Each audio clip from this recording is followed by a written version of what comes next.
From the three larger German manufacturers in the compact luxury crossover market, you're either receiving dynamic handling with BMW, a tech and luxury-focused vehicle with the Audi Q5, or from Mercedes Benz, an SUV that has the composure and quality of a far more expensive offering in this segment. Now, due to a refresh, some have wondered if the new 2023 GLC is the class leader, not only in terms of refinement, but also comfort and ride quality. A dark horse from Germany that's far more popular than most realize is the Q5, which has a perfectly crafted cabin and the on-road demeanor that accentuates the very essence of German engineering. So let's see how the new 2023 Mercedes Benz GLC stacks up against a worthy adversary. It should be noted from the very beginning that crossovers like the GLC 300 or Audi Q5 are designed with luxury and comfort in mind.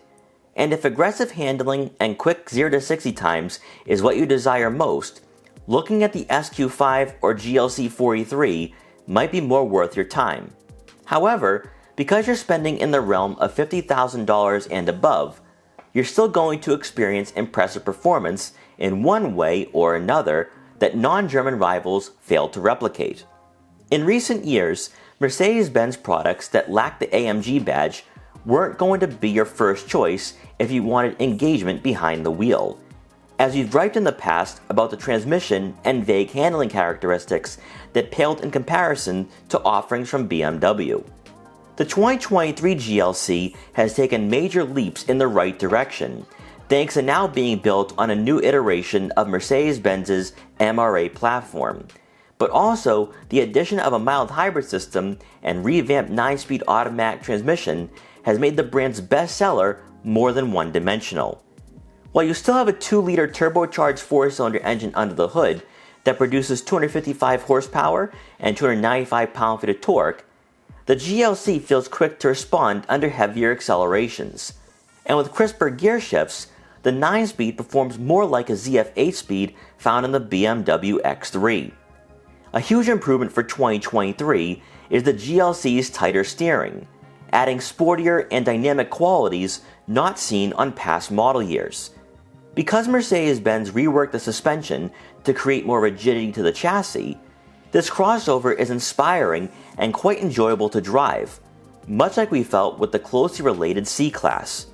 Better yet, this was all done without sacrificing the on-road comfort and premium luxury persona, which is why many journalists believe Mercedes is now the benchmark in this segment. And it's difficult to disagree with that assessment, as the GLC demonstrates that it's a perfect all-arounder, rather than solely relying on premium luxury to carry them to the top of the market.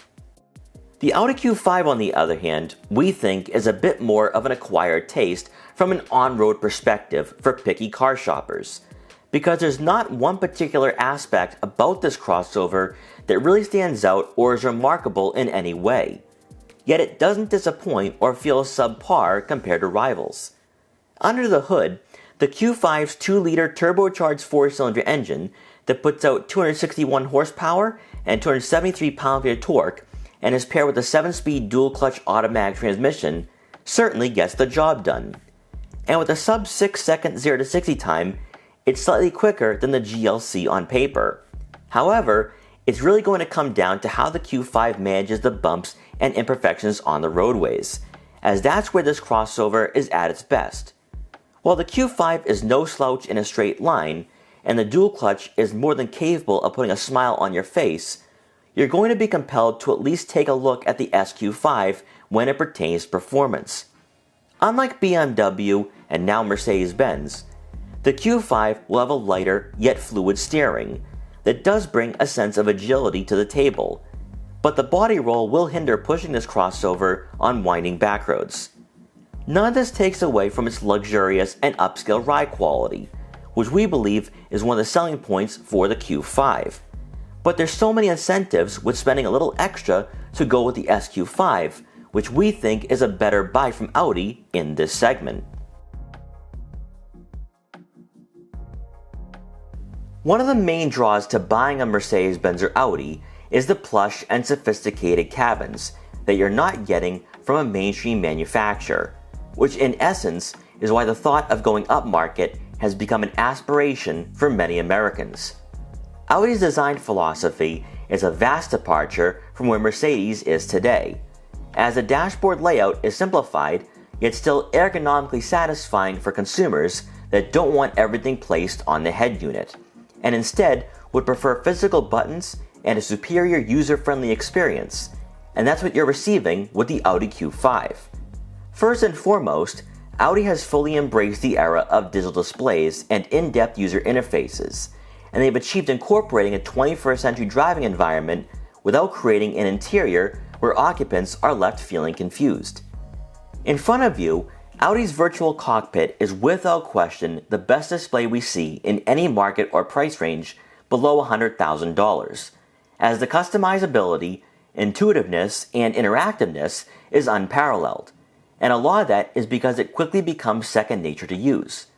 The same can be said for Audi's MMI user interface, which again brings a resolution and quality that's not overbearing, but also not underwhelming. Functioning only as a touchscreen with the rotary dial being removed for the B9.5, this head unit is very responsive and easy to navigate when selecting different menus. Compounding the user-friendliness, you do have physical buttons for the dual-zone climate control, which is becoming less common to see in this segment. And then if that wasn't enough, the support and comfort of the front seats helps to drive home that Audi still values luxury and quality for their compact crossover. For 2023, Mercedes Benz has taken a rather more drastic and eye-opening approach for the GLC that will either appeal to a younger consumer demographic or maybe even entice people who felt Mercedes was falling a bit behind in the tech game. First seen in the C-Class, your eyes will be focused on the all-new 12-inch touchscreen with wireless Apple CarPlay and Android Auto compatibility, with augmented reality and the Burmester surround sound system being available for higher trims. As with most vehicles in this segment, the buttons you are accustomed to seeing on the dashboard have been removed, centralizing all functions including the dual-zone climate control and drive mode selector to the screen itself. Cleaning up the menu design from last generation, this head unit is tablet-like, where you can access a number of different vehicle and comfort settings. While more simplified than the outgoing model, this infotainment system remains in-depth, and it's likely you'll spend a few minutes checking out everything this head unit has to offer for 2023, creating a bit of a learning curve if you're accustomed to smaller screens placed on the dashboard. Maybe a bit undervalued for this new generation GLC is the revised 12-inch digital gauge cluster, which is far more in-depth than before, where you can fully customize the layout and the information that's being displayed. However, where the GLC surprises is with its seating comfort, as even models with the MBTEX leather upholstery feels premium and better than the outgoing generation, reinforcing Mercedes-Benz luxury-first philosophy with their lineup of vehicles. The utility that comes with crossovers is why, for the most part, the days of German luxury sports sedans are behind us. The Q5 and GLC are more feasible and all-around flexible compared to the sedans they're based on, as they can accommodate families and unquestionably are more practical thanks to the amount of cargo space found behind the second row. Between the two, the Audi provides the most space with 25.8 cubic feet of room initially when the second row seats are up, and 54 cubic feet when folded. In prior model years, the GLC found itself near the bottom in overall practicality due to the lower roofline and hatchback-like body lines.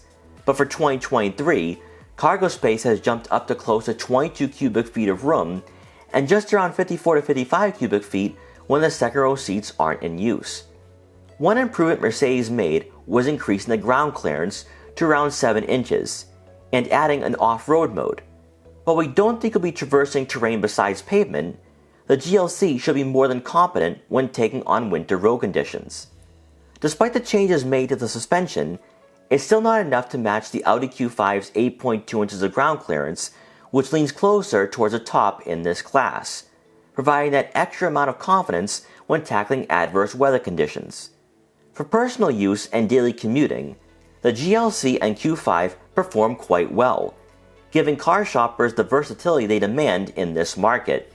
However, both Audi and Mercedes are outclassed by the BMW X3, which from a practicality standpoint is the family-friendly choice in this price range. At the end of the day, in the 2020s, you have great alternatives to the BMW X3, Porsche Macan, and Alfa Romeo Stelvio that can provide an ownership experience that in some ways might be better than the go-to options in this segment. In regards to this comparison specifically, Mercedes-Benz has taken a giant leap with the 2023 model year by improving this crossover in every metric, while also not deviating too far away from being a premium luxury offering at or below $60,000. Its enhanced driving dynamics and more practical cargo area makes the GLC a bit of a no-brainer now. However, the new technology that buyers will have to get accustomed to might scare some shoppers off. The Audi Q5 on the other hand is the epitome of being subtle yet desirable, where its design both for the exterior and interior is understated, much like its on-road performance. But you still find yourself coming back to this crossover simply due to its reserved and classy demeanor.